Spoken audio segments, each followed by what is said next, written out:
જાણીતા કવિ ઉમાશંકર જોશીએ પોતાની ખૂબ જાણીતી એક કવિતામાં ભૂખ્યાઓના જઠરાગ્નિ અંગે ખૂબ સુંદર શબ્દ લખ્યા હતા। એવા ભૂખ્યા બાળકોનો જઠરાગ્નિ જાગે નહીં અને સમાજમાં શાંતિ રહે એ માટે શહેરની કેટલીક સોશિયલ લાઇટ મહિલાઓ અને યુવાનોએ ભૂખ મિઠાઉ કેમ્પેઇન અંતર્ગત વંચિત શોષિત બાળકોને ખોરાક આપવાનું અભિયાન આદર્યું છે।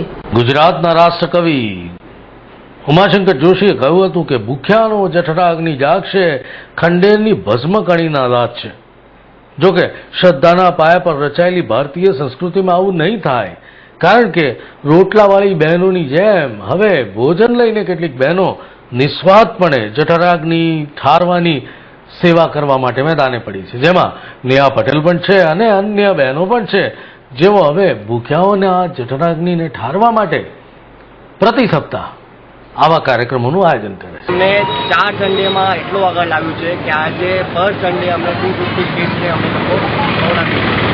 હું તમને આ ફોટો કહીશ કે આ પર્પઝ શું છે અમારા કેમ્પેનનો પર્પઝ ખાલી ખવડાવવાનું નથી। છોકરાઓને ખવડાવીને અમને એમની કોઈ ગતિ નથી બનાવવી, અમને ભૂખ પરમનન્ટલી ડિલીટ કરવી છે, પરમનન્ટલી ઇરાડિકેટ કરવી છે। કેવી રીતે અમે છોકરાઓને દર સન્ડે ખવડાવીએ છીએ, એમને અમારા વોલેન્ટરી ટીચર્સ એજ્યુકેટ કરશે, એમના પેરેન્ટ્સ માટે અમે જોબ ઓપોર્ચ્યુનિટીઝ ઊભા કરશું। તો પર્પઝ અમારું એ જ છે કે એ લોકોનું હંગર જે છે પરમનન્ટ સોલ્યુશન મળી જાય એમનું। ખાલી ફીડ કરીને અમે એ લોકોને ઊંધી રીતે ખવડાવવામાં નથી માંગતા।